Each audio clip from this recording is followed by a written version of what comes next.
নমস্কার। ঠাকুরমা স্বামীজি গুরুদেবের শ্রীচরণে প্রণাম জানাই। আজ ঠাকুরকে নিয়ে একটি কাহিনী বলছি। ঠাকুরের কবলে ডাকাত। একবার ঠাকুর ডাকাতের কবলে পড়েছিলেন। ব্রাহ্ম সমাজের উৎসব শেষে দক্ষিণেশ্বরের উদ্দেশ্যে রওনা হয়েছেন ঠাকুর, সঙ্গে হৃদয়। রাত বেশ গভীর তখন। বিটি রোডের রাস্তার আশেপাশে তখন জঙ্গল। ডাকাতরা আটকালো গাড়ি। তারা তিনজন, সঙ্গে অস্ত্র, বল্লম, লাঠি আরও ইত্যাদি ইত্যাদি। গাড়ি তখন ভাবছেন যথেষ্ট বিত্তমান, এ বিষয়ে সন্দেহ নাই।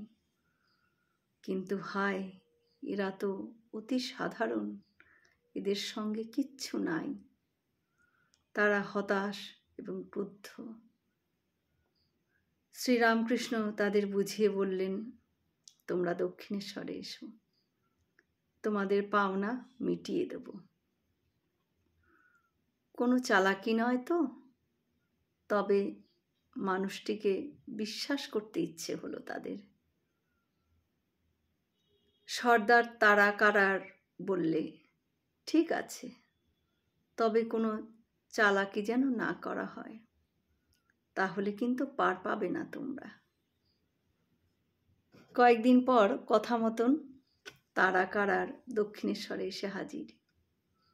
বললে, আমাদের পাওনা গণ্ডা মিটিয়ে দাও।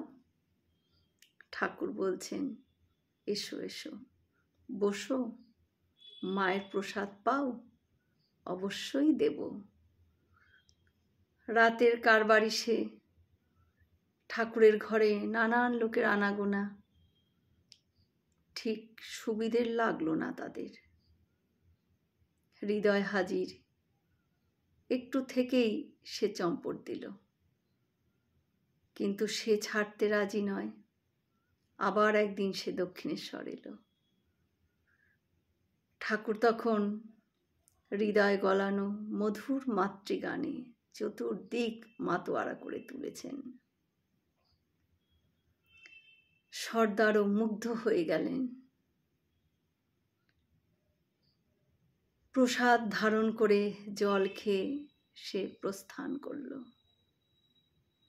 কি জানি, আজ যেন কোনো অজানা পাওয়ার মন তার ভরপুর। অন্য কিছু পাবার আশা তার আর মনে জাগল না আজ। এরপর একদিন তারা তিনজনেই হাজির। শ্রীরামকৃষ্ণ তাদের দেখে মায়ের নাম করছে আর বলছেন, লাগ ভেলকি লাগ।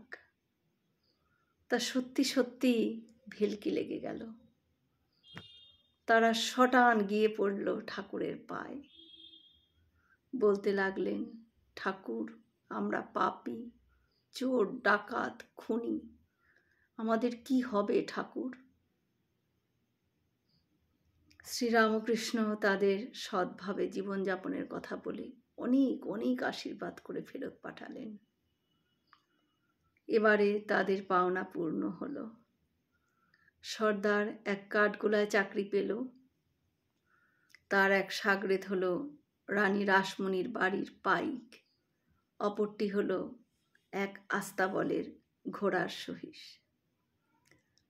তারাকারার আসত ঠাকুরের কাছে। ঠাকুরকে একটা পিড়িও তৈরি করে উপহার দিয়েছিল সে। ঠাকুর অপ্রকট হলে সে ঘন্টার পর ঘন্টা দক্ষিণেশ্বরে ঠাকুরের ঘরে এসে বসে থাকত আর চোখের জলে ভাসাতো। জয় শ্রীরামকৃষ্ণ।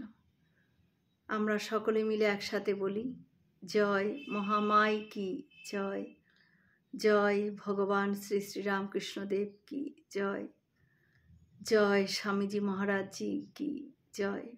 হয়তো অনেক ভুল ত্রুটি হয়ে গেল, ঠাকুর যেন আমায় ক্ষমা করে দেন। সকলে সুস্থ থাকবেন, আনন্দে থাকবেন। ঠাকুর মায়ের কৃপা দৃষ্টি সকলের ওপর বর্ষিত হোক।